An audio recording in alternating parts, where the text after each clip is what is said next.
UPSC preparation only में आपका स्वागत है। आज हम एक ऐसे सवाल को समझने जा रहे हैं जिसने हजारों ओबीसी अभ्यर्थियों की रातों की नींद छीन रखी है। एक विद्यार्थी ने मुझसे एक सवाल पूछा और आप शायद यकीन नहीं करेंगे, ये सवाल हर साल लाखों ओबीसी उम्मीदवारों के दिमाग में घूमता है। वो कहता है कि सर, मेरे पिता और मेरी माता दोनों ही सरकारी नौकरी में है। दोनों की कुल मिलाकर सालाना इनकम 20 लाख से भी ज्यादा बनती है। क्या अब मैं नॉन क्रीमी लेयर का फायदा नहीं उठा पाऊंगा? क्या यूपीएससी मुझे सीधे डिबार कर देगा? यहाँ सवाल सिर्फ एक नहीं है, पूरा झुंड है। सर, मेरी माँ की सैलरी 10 लाख है, क्या मुझे ये सच फॉर्म में भरना चाहिए? अगर माँ पिता दोनों की सैलरी जोड़ दी जाए और ये नॉन क्रीमी लेयर से ज्यादा हो जाए तो क्या सच लिखने से नुकसान हो जाएगा? अगर सर्टिफिकेट में इनकम कम दिखा दी जाए तो क्या यूपीएससी मुझे बाहर कर देगा? कौन सी इनकम काउंट होती है, कौन सी नहीं? सैलरी गिनते हैं या नहीं? Group A, group B, group C और ग्रुप डी का क्या नियम है? और फिर एक और भारी सवाल कि अगर सर्टिफिकेट में गलती हो जाए तो सुधार का मौका मिलेगा या सीधे बाहर? यदि सच में क्रीमी लेयर का लाभ लेने के दायरे में नहीं आते हो लेकिन फॉर्म भरते वक्त नॉन क्रीमी लेयर डाल दिया हो तो क्या यूपीएससी सीधे बाहर ही कर देगा? इन सारे सवालों का जवाब समझने के लिए कहानी को थोड़ा पीछे ले चलते हैं, जहां भारत सरकार के डीओपीटी के नियम शुरू होते हैं। नियम तो बहुत सरल हैं, लेकिन गलतफहमी पहाड़ की तरह फैली हुई है।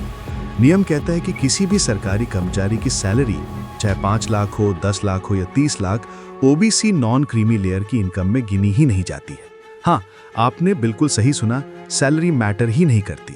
केवल ये देखा जाता है कि माता पिता किस ग्रुप की नौकरी कर रहे हैं। अगर कोई माता या पिता ग्रुप ए ऑफिसर है या ग्रुप बी में रहते हुए समय से पहले ग्रुप ए स्तर का पद संभाल लेता है, तब बच्चा क्रीमी लेयर में माना जाएगा। लेकिन अगर माता पिता group B, non gazetted, group C या ग्रुप डी के कर्मचारी हैं, तो उनकी सैलरी कितनी भी हो, 8 लाख, 12 लाख, 20 लाख, 25 लाख, इससे कोई फर्क नहीं पड़ता। बच्चे को ओबीसी एनसीएल का लाभ मिलता है। अब विद्यार्थी फिर पूछता है कि लेकिन सर, यूपीएससी ने मेरे फॉर्म में माता और पिता दोनों की इनकम पूछी थी, क्या मुझे सच लिखने से खतरा नहीं होगा? इसका जवाब भी सरल है, बिल्कुल सच लिखिए। यूपीएससी ऑनेस्टी को सबसे ऊपर रखता है।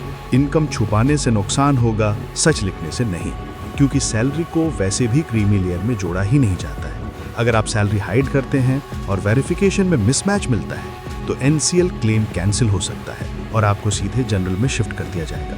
लेकिन अगर आप सच लिखते हैं तो आपका ओबीसी एनसीएल पूरी तरह सुरक्षित रहता है। इसके बाद वो विद्यार्थी एक और डर लेकर आता है कि अगर सर्टिफिकेट में क्लरिकल गलती हो जाए, जैसे spelling mistake, wrong date, wrong year या कट ऑफ डेट गलत हो, तो क्या यूपीएससी मुझे बाहर कर देगा? यूपीएससी ऐसे मामलों में आपको सुधार का पूरा मौका देता है। बस सर्टिफिकेट जेन्युइन होना चाहिए और सही फॉर्मेट में डिस्ट्रिक्ट अथॉरिटी से जारी होना चाहिए।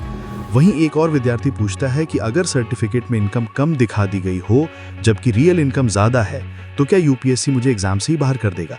इसका जवाब यह है कि यूपीएससी ज्यादातर मामलों में सीधे बाहर नहीं करता, बल्कि केवल ओबीसी बेनिफिट कैंसिल करके जनरल कैटेगरी में शिफ्ट करता है और आपके मार्क्स जनरल कट ऑफ के हिसाब से देखता है। जानबूझकर गलत दस्तावेज जमा करने पर जरूर सख्त कार्रवाई और फ्यूचर बैन तक हो सकता है, लेकिन एक जेन्युइन करेक्शन की स्थिति में आयोग सुधार का अवसर प्रदान करता है। एक और विद्यार्थी पूछता है कि सर, नॉन सैलरी इनकम क्या होती है? और यहाँ कंफ्यूजन और गहराता है, लेकिन जवाब साफ है।